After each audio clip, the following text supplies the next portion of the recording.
तो 7 बज चुके हैं, यानी 7 बजे से वोटिंग की शुरुआत हो रही है। आपको बता दें कि इस वक्त कई पोलिंग बूथ पर पहला वोट भी पड़ गया होगा। आपको तस्वीरें भी हम दिखाएंगे कि किस तरह से लोगों की तादाद कतारों में देखी जा रही। तो बिहार असेंबली इंतखाबात के तीसरे और आखिरी मरहले के तहत आज वोटिंग शुरू हो चुकी है। 7 बजे से वोटिंग शुरू हुई है। इस वक्त 7:01 हो गए हैं। आज 15 अजला के 78 सीटों पर वोट डाले जा रहे हैं।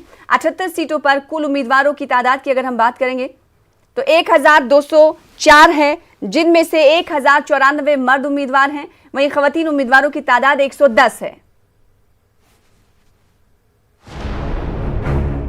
बिहार असेंबली इंतखाबात के तीसरे और आखिरी मरहले के लिए वोटिंग हो रही है।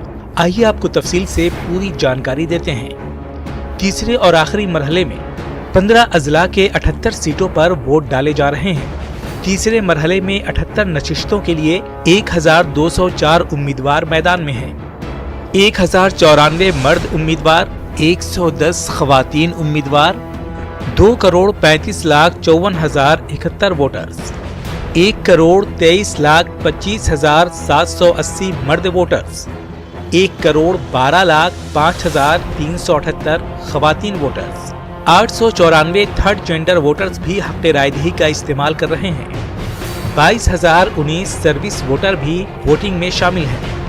6,61,516 नए वोटर्स पहली बार वोट डाल रहे हैं। 33,782 बूथ बनाए गए हैं। सबसे बड़ा हलका सहरसा है, सबसे छोटा हलका हायाघाट है, सबसे ज्यादा उम्मीदवार गायघाट में है और सबसे कम उम्मीदवारों की तादाद 4 असेंबली हलकों में है। शाम 6 बजे तक वोटिंग होगी। तीसरे और आखिरी मरहले में जिन अजला में वोटिंग हो रही है उनके नाम हैं मगरबी चंपारण, मशरकी चंपारण, सीतामढ़ी, मधुबनी, सुपौल, अररिया, मधेपुरा, पूर्णिया, कटिहार, किशनगंज, सहरसा, दरभंगा, वैशाली, मुजफ्फरपुर और Samastipur. Bureau report, news 18 Urdu. तो बिहार असेंबली इंतखाबात के तीसरे और आखिरी मरहले के लिए वोटिंग शुरू हो गई है और किस तरह से पोलिंग बूथ्स का नज़ारा है जानने की हम कोशिश करेंगे। मुख्तलिफ पोलिंग बूथ्स की तस्वीर अपने नाज़रीन को दिखाएंगे। सुबह के 7 बज चुके हैं, यानी पहला वोट भी पड़ चुका होगा कई पोलिंग स्टेशन पर। चलिए एक पोलिंग स्टेशन का रुख कर लेते हैं जहां पर हमारे नुमाइंदे महफूज आलम मौजूद है। महफूज आलम, बताइएगा इस वक्त आप किस मकाम पर मौजूद हैं और क्या कुछ नज़ारा?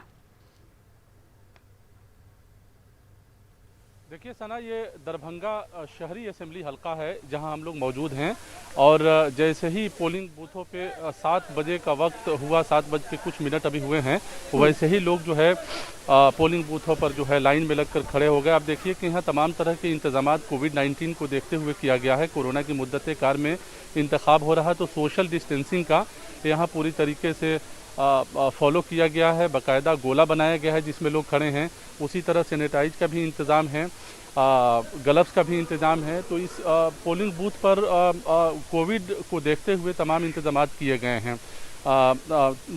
थर्मल स्क्रीनिंग भी हो रही है। अभी वोट नहीं पड़ा है लेकिन वोट का सिलसिला जो है शुरू हो गया है।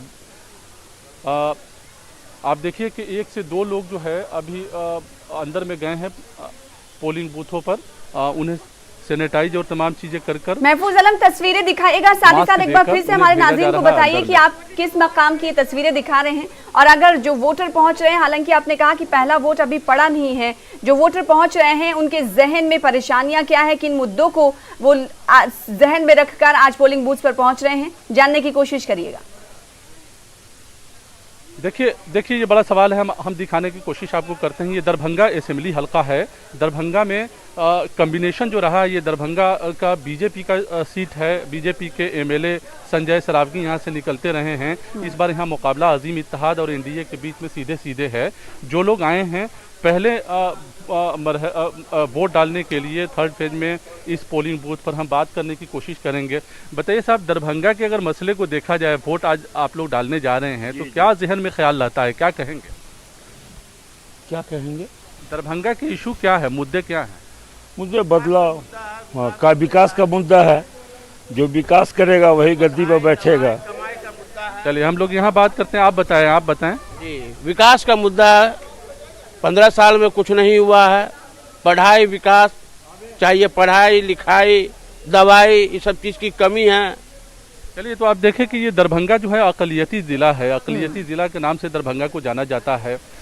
दरभंगा के कई सारे मसाइल हैं। यहाँ पे बुनकरों का एक बड़ा मसला रहा है। यहाँ बुनकरों के लिए एक बड़ा मिल हुआ करता था, रंगाई मिल, वो काफ़ी दिनों से बंद है। जो बुनियादी सवाल हैं, यहाँ मखाना बहुत ज़्यादा होता है, पान की खेती यहाँ बहुत ज़्यादा होती है, उसके नाम से दरभंगा को जाना जाता है। मछली पालन का जो है यहाँ पे काफ़ी इंतज़ाम है। तो एक तरह से कहें दरभंगा के जो बुनियादी सवाल है उसको लेकर ही लोग जो है अपने हक़ रायदही का इस्तेमाल कर रहे हैं। सना बिहार में आज 2 करोड़ 34 लाख से ज़्यादा लोग अपने हक़ रायदही का इस्तेमाल करेंगे। 78 असेंबली हलकों में इंतखाब हो रहा है और सबकी नज़र या तो मिथिलांचल पे है या सीमांचल पे है।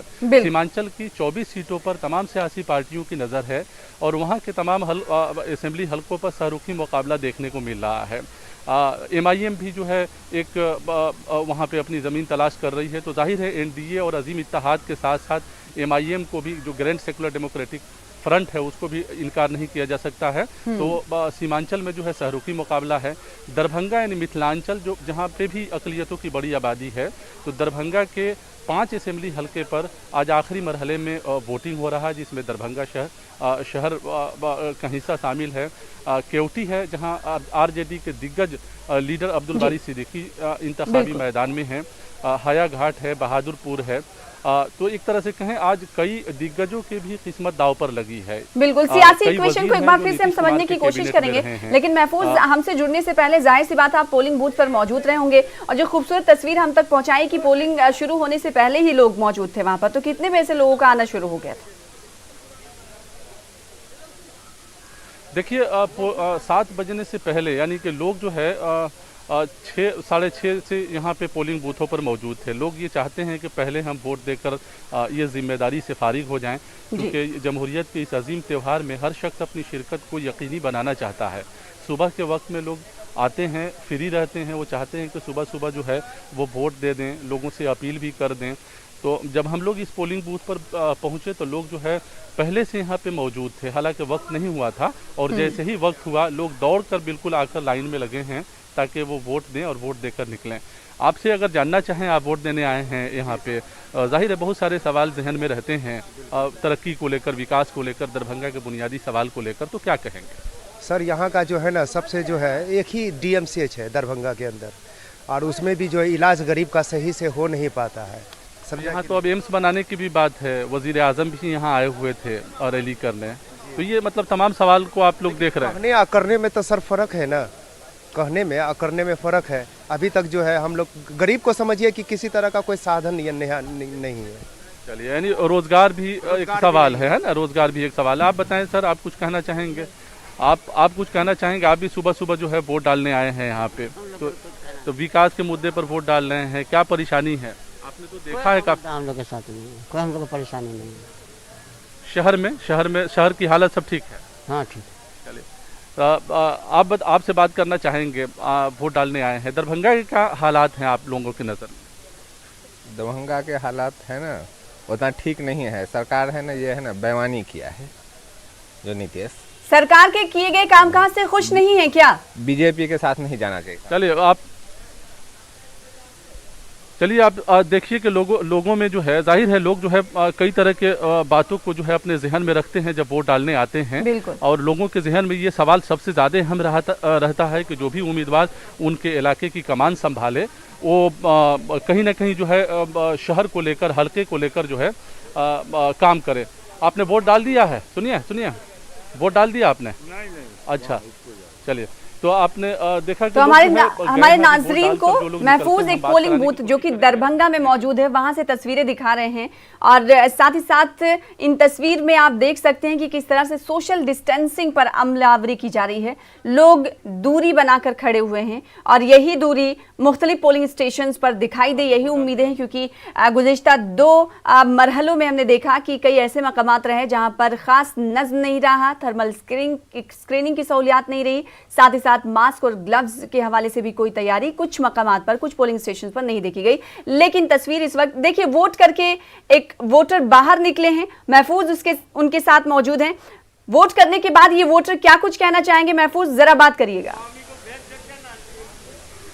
आपने अपने पहला वोट डाला है यहाँ पे, क्या कहेंगे, कितने खुश हैं वोट डालकर, और जो सोच कर आए होंगे, जाहिर है यहाँ के क्या मसाइल हैं उसके बारे में भी कुछ कहें। जी ऐसा है कि वोट डालकर तो हमें बहुत खुशी मिली है।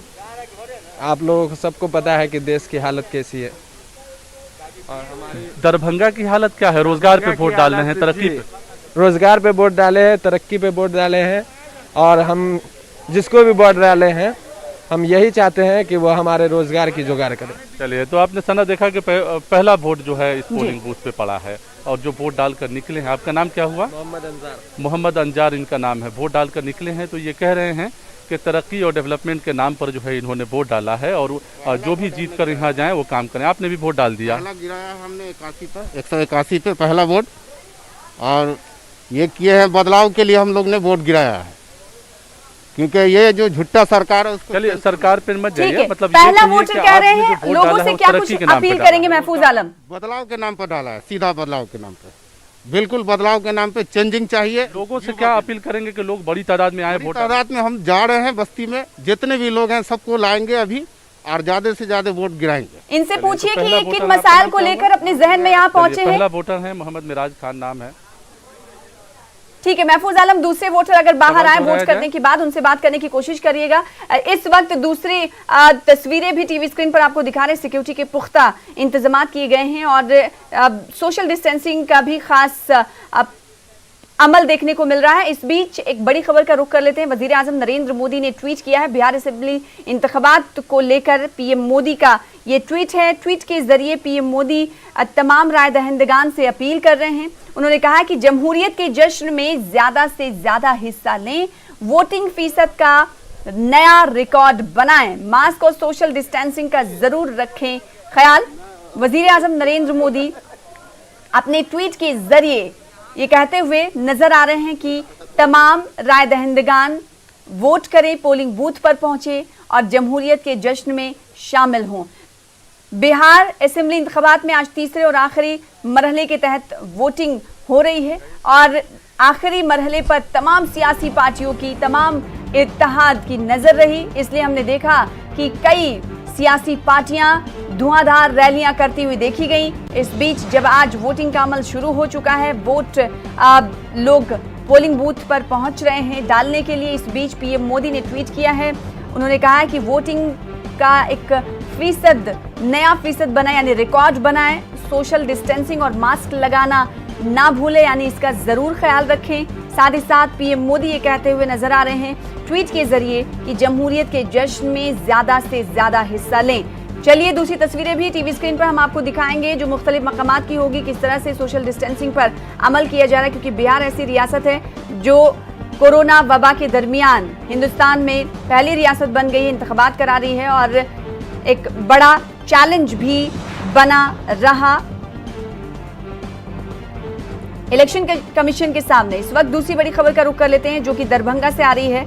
दरभंगा के पोलिंग स्टेशन पर अभी पोलिंग का अमल नहीं शुरू हुआ है। ये पोलिंग स्टेशन कुछ इस तरह हैं: 103, 102A और 1 से 120 बूथ नंबर पर पोलिंग का अमल शुरू नहीं हुआ है। दरभंगा शहर के रामेश्वरी लता संस्कृत विद्यालय में ये बूथ मौजूद है। पुलिस अफसरान की तसाहुली के सबब वोटिंग का अमल अभी नहीं शुरू हो पाया। तो इस वक्त की बड़ी खबर 7:14 हुए हैं और पहली खबर ये है कि दरभंगा से वहां पर वोटिंग का अमल शुरू नहीं हो पाया है।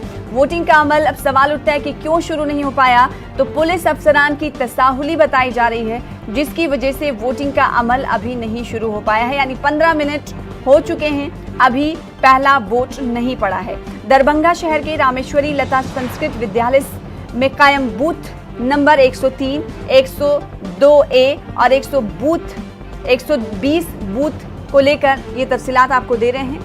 आगे भी इस हवाले से तफसीलात आपको फराहम करते रहेंगे। तो मुख्तलिफ तस्वीरें भी हम आपको दिखा रहे हैं। इस बीच खबरें आ रही हैं कि कई ऐसे मकामात हैं जिसमें दरभंगा के 3 बूथ शामिल हैं जहां पर अभी तक वोटिंग का अमल शुरू नहीं हो पाया है। कहा यह जा रहा है कि पुलिस अफसरान की तसाहुली की वजह से अभी तक वोटिंग का अमल शुरू नहीं हो पाया। हालांकि वोटर लाइन में मौजूद होंगे, वो अपनी बारी का इंतजार कर रहे होंगे और ऐसे में उनको दुश्वारियां किस हद तक पेश आ रही होंगी, इसका अंदाजा लगाया जा सकता है। और किशनगंज में किस तरह से वोटर्स अपने हक़ रायदही का इस्तेमाल कर रहे हैं, हमारे नुमाइंदे ने जायजा लिया। आइए आपको दिखाते हैं। अभी हम खड़े हैं प्रताप मिडिल स्कूल में, जहां पर पोलिंग शुरू हो गया है। यहाँ पे लाइन कतार लगी हुई है, लोग आ रहे हैं। अभी बुजुर्ग बताता है, इनसे बात करते हैं। कैसा क्या पोलिंग कर दिया आपने? हाँ जी, दिखाइए थोड़ा सा कहाँ पे कैसा क्या आज तक सुबह आए हैं, नाश्ता वास्ता वगैरह किया है या पहले वोट देना जरूरी समझा? पहले वोट देना जरूरी समझा। क्या संदेश देना चाहेंगे आप? बुजुर्ग आदमी है, सभी लोगों के लिए क्या कहना चाहेंगे कि जल्द से जल्द निकले और मतदान करें? हाँ, जल्द से जल्द घर से निकले और मतदान देके चले जाए। क्या कि कोविड से ये है, सुबह में उतना अर्ली मॉर्निंग में भीड़ नहीं होती है, इसीलिए आ गए। क्योंकि कोरोना काल भी है, आप चाहते हैं कि जल्द से जल्द सब अपना मतदान करके अलग अलग टाइम में आएंगे तो फ्री रहेंगे, जगह भी खाली रहेगा। ऐसा है कि बुजुर्ग मतदाता थे जिन्होंने अपना मतदान किया, जिन्होंने अपने दिखाया। लोगों से भी अपील कर रहे हैं कि कोरोना काल है, यदि अलग अलग सब लोग बारी बारी से आएंगे तो अच्छे माहौल में अपना दे भी पाएंगे, क्लाउड नहीं होगा और पूरी तरह से अच्छे तरह से सभी लोगों से देने की भी अपील कर रहे हैं। आशीष सिन्हा, न्यूज़ 18 किशनगंज। तो 165 असेंबली सीटों के लिए पहले चुनाव हो चुके हैं, यानी वोटिंग हो चुकी है। आज 78 असेंबली सीटों पर इंतखाबात हो रहे हैं। तीसरे और आखिरी मरहले के तहत इस मरहले पर तमाम सियासी पार्टियों की नजरें रहीं। अगर बात एलजेपी लीडर थे चिराग पासवान की हम कर दें तो चिराग पासवान क्या कुछ कहते हुए नजर आ रहे हैं, आइए देख लेते हैं। देखिए, जिस तरीके से पिछले 2 चरण गए हैं, पूरी उम्मीद वैसे ही है कि उसी तरीके से इस चरण में भी जिस तरीके से भारतीय जनता पार्टी को पिछले 2 चरण में उनको भी अच्छी बढ़त मिली और लोक जनशक्ति पार्टी जिस तरीके से हम लोग को जानकारी सामने आई और हम लोग के प्रत्याशियों का जिस तरीके से 2 चरण में प्रदर्शन रहा, पूरी उम्मीद करता हूं कि उससे बेहतर प्रदर्शन ही हम लोग का तीसरे चरण में भी होगा। खुद गया हूं, ज़मीन पर गया हूं, अकेला पार्टी के लिए मैंने मेहनत की है। तो जो जानकारी जिस तरीके से सामने आ रही है, जिस तरीके से लोग बिहारी फर्स्ट के साथ जुड़ रहे हैं, तो विश्वास है कि इस चरण में भी प्रदर्शन हम लोग अच्छा रहेगा। पार्टी का प्रदर्शन कैसा रहेगा, इमेज कैसी रहेगी तीसरे मरहले के तहत, दावा करते हुए चिराग पासवान देखे गए। उन्होंने कहा कि जैसे गुज़िश्ता 2 मरहले गुजरे हैं, एलजेपी के लिए बेहतर गुजरे हैं और नतीजे उनके हक में होंगे, उनके उम्मीदवार ज़्यादा से ज़्यादा जीत कर आएंगे। इस तरह के इजहार ख्याल उनकी जानिब से किए गए। वहीं अगर बात हम अजीम इत्तेहाद के अहम चेहरे तेजस्वी यादव की कर लें, तेजस्वी यादव तीसरे मरहले के तहत क्या दावे कर रहे हैं, आइए आपको दिखाते हैं। मैं सब लोगों से अपील करूंगा कि मत का प्रयोग करें, सब लोग घर से निकलें और वोटिंग करें, लोकतंत्र के इस पर्व में भागीदार बने। और आप जानते हैं कि बिहार जो है अपने भविष्य को लेकर के फैसला लेने का काम करेगी। और जहां तक पहले 2 चरणों की बात अगर कहें तो 2 चरण जो है लगभग एक पक्ष मतदान हुआ है। लगभग हम लोगों को 2/3 की ओर जो है बिहार अब तीसरे फेज़ में बढ़ रहा है। तीसरे फेज़ में 2/3 की ओर बढ़ रहा है। तो जो बदलाव की जो गंगा का जो बयार था, अब गंडक और कोसी का भी वही हाल है।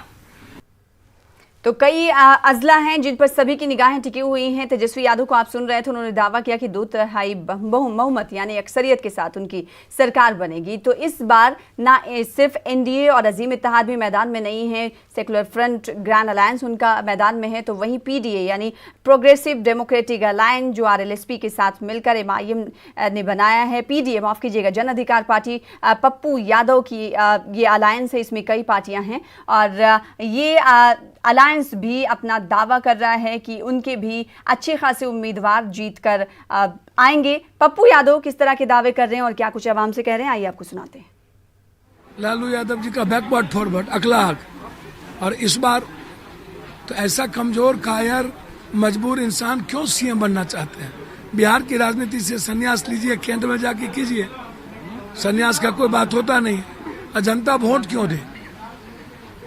जब बिहार भूख में नंबर 1, गरीबी में नंबर 1, बाढ़ और मौत में नंबर 1, प्रवासी मजदूर में नंबर 1, इकोनॉमी है ही नहीं, और सबने देखा 15 साल क्या हालात हो गए, तो जनता वोट क्यों दे? तो आज जिन मकामात पर इंतखाबात हो रहे हैं उसमें मुस्लिम अक्सरियती इलाके ज़्यादा हैं, जिस पर सभी की निगाहें टिकी हुई हैं। सीमांचल की 4 ज़िले की कई सीटों पर इंतखाबात हो रहे हैं। इसमें 24 असेंबली सीट है, जिसमें अररिया, पूर्णिया, कटिहार, किशनगंज वो इलाके हैं जहाँ पर मुस्लिम आबादी ज़्यादा यानी मुस्लिम अक्सरियती इलाका है, जिस पर MIM ने 16 उम्मीदवार मैदान में उतारे हैं। तो MIM अपनी ज़मीन तलाश कर रही है। 2019 में जब यहाँ पर ज़िमनी इंतखाबात हुआ था तो किशनगंज से MIM ने अपना खाता खोला था। अब देखने वाली बात होगी जब असेंबली इंतखाबात हो रहे हैं, जब 16 लीडर उनके उम्मीदवार मैदान में हैं, तो किस तरह से उनकी जीत होती हुई दिखाई दे रही है। इस वक्त हम आपको कई तस्वीरें टीवी स्क्रीन पर दिखा रहे हैं जहां पर लोग वोटिंग का इस्तेमाल कर रहे हैं। इस तस्वीर में आप देख सकते हैं कि सोशल डिस्टेंसिंग का खास नज्म नहीं किया जा रहा है, और कई दूसरी तस्वीरें भी हम आपको टीवी स्क्रीन पर दिखा रहे हैं जहां पर खास नज्म किया जा रहा है, सोशल डिस्टेंसिंग पर अमल किया जा रहा है और ख़ास इंतजामात किए गए। हमारे नुमाइंदे दरभंगा से महफूज आलम जुड़े हुए। महफूज आलम, इस बार का जो चुनाव है इसलिए अहम, तीसरा और आखिरी मरहला इसलिए अहम हो जाता है क्योंकि कई अजीम इत्तेहाद चुनावी मैदान में है। अगर MIM की बात करेंगे तो 2019 में ज़िमनी इंतखाबात हुए थे तो उन्होंने डेब्यू तो कर लिया था, लेकिन इस बार उन्हें कितनी सीटें मिलेंगी और इससे नुकसान किस पार्टी को होगा, बताइएगा। देखिए, अगर आज के आखिरी मरहले के इंतखाब के अगर मंजरनामे को समझा जाए तो आज NDA और अजीम इत्तेहाद के साथ सेकुलर डेमोक्रेटिक फ्रंट और PDA की इज्जत जो है दाव पर लगी है। पप्पू यादव जो है कोसी में अपना असर रखते हैं, उसी तरह असदुद्दीन वैसी की पार्टी MIM सीमांचल के हलके में लगातार काम करती रही है। तो सीमांचल में एक फैक्टर के तौर पर जो है असदुद्दीन वैसी को देखा जा रहा है, उनकी पार्टी को देखा जा रहा है। अगर बात हम सीमांचल की करें, चूँकि तमाम लोगों की नज़रें सीमांचल पे टिकी हुई है, तो सीमांचल की सियासत में और सीमांचल के में रवायती और ट्रेडिशनल वोटर्स जो हैं आमतौर पे RJD और कांग्रेस का ही रहा है। कांग्रेस और RJD के उम्मीदवार जीतते रहे हैं। गुज़िश्ता असेंबली इंतखाब में जो अलायंस हुआ था जिसमें JDU भी शामिल थी महागठबंधन में, तो JDU के भी अच्छे उम्मीदवार ने वहां से कामयाबी हासिल की थी। लेकिन इस बार जो है मंजरनामा काफ़ी हद तक वहां बदला हुआ है और MIM जो है एक बड़ा फैक्टर बनकर सामने आई है। और उपेंद्र कुशवाहा से MIM का इत्तेहाद से MIM को ये फ़ायदा हो रहा है कि सीमांचल में जो बिल्कुल मोस्ट बैकवर्ड जो जातियां हैं, ऐसा लगता है MIM को कि मोस्ट बैकवर्ड जातियों का भी वोट MIM को मिलेगा। अगर ऐसा होता है तो सियासी मंजरनामा काफ़ी कुछ बदल सकता है। लेकिन ये बिल्कुल कहा जा सकता है कि अजीम इत्तेहाद के लिए काफ़ी चैलेंज है आज के दिन, क्योंकि जो बड़ी तादाद में जो सीमांचल में जो सीटें हैं और जो वोटर्स हैं, आमतौर पर अजीम इत्तेहाद में जो शामिल पार्टियां रही हैं उनके ट्रेडिशनल वोटर वो माने जाते रहे हैं, ऐसा कहा जाता है। इसके अलावा NDA के लिए भी आज एक बड़ा चैलेंज है, जब कई सीटों पर सीधे तौर पर NDA और अजीम इत्तेहाद में मुकाबला न होकर सहरुखी मुकाबला देखा जा रहा है। सीमांचल एक मिसाल है। अगर आप किशनगंज को देखें तो किशनगंज में BJP एक तरफ है और दूसरी तरफ अजीम इत्तेहाद है, और तीसरा जो है महफूज, आपकी आवाज थोड़ी सी धीमी हम तक पहुंच पा रही है। आपसे गुजारिश ये है कि थोड़ा सा नाक से नीचे मास्क कर लीजिए, फिर उसके बाद तफसीलात बताइए।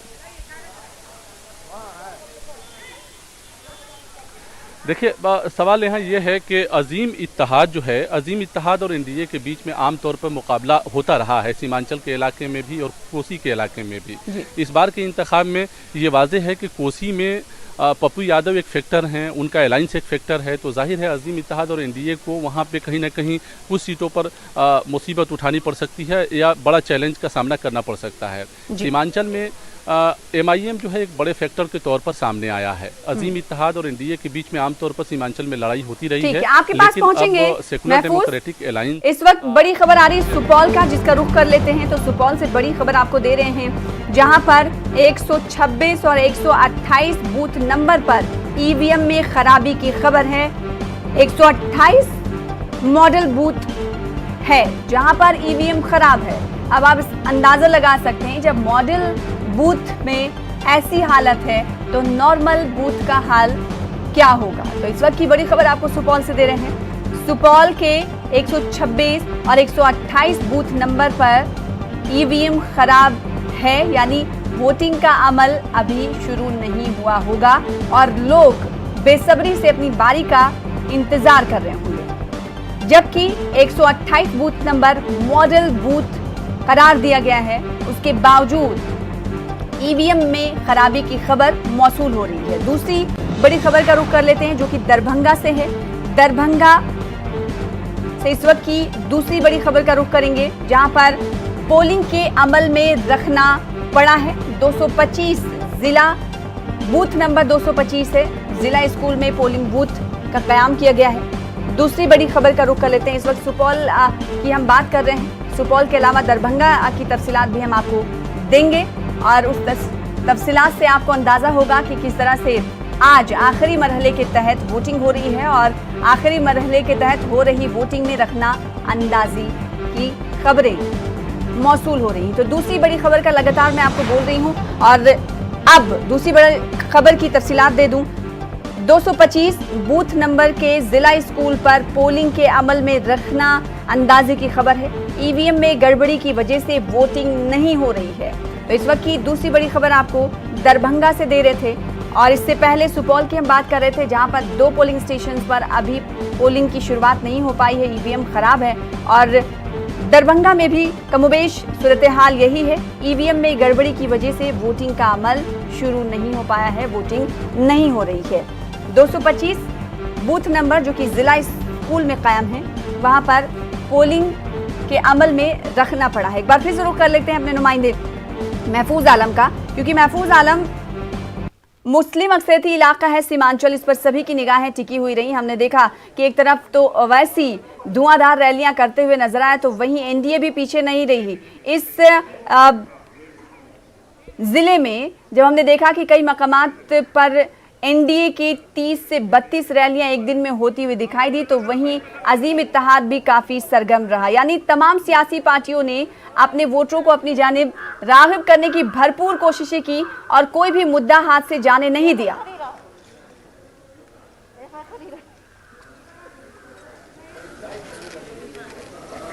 महफूज देखिए, सीमांचल में खास तौर से जाहिर है तमाम सियासी पार्टियों की नज़र जो है उस पर लगी हुई है और ये बिल्कुल सही है कि सीमांचल के इलाके में तमाम सियासी पार्टियों ने अपनी पूरी ताकत झोंक दी, चाहे वो अजीम इत्तेहाद में शामिल पार्टियां हों या एनडीए में शामिल पार्टियां हों। जाहिर है वहाँ के लोगों को खुश करने की कोशिश की गई। तमाम सियासी पार्टियों ने अपने अपने अंदाज में अपने अपने नारों से लोगों को खुश करने की कोशिश की। और वहाँ पे भी एक बड़ा सवाल जो है रोज़गार और गरीबी को सिलसिले में काम करना और रोज़गार का सवाल जो है, बेरोज़गारी का सवाल जो है, ये एक बड़ा फैक्टर बनकर आया। सीमांचल में ख़ास तौर से अगर आप देखेंगे तो वहाँ कई ट्रेडिशनल रोज़गार शुरू से चला आ रहा था, जिससे लोग जो है अपनी आमदनी में इजाफा करते थे, चाहे वो चाय की खेती हो। चाय की खेती में भी बड़ी तादाद में लोग जुड़े हुए हैं, लेकिन उन चीज़ों को बढ़ाने की कोशिश जो है वहाँ पे नहीं की गई।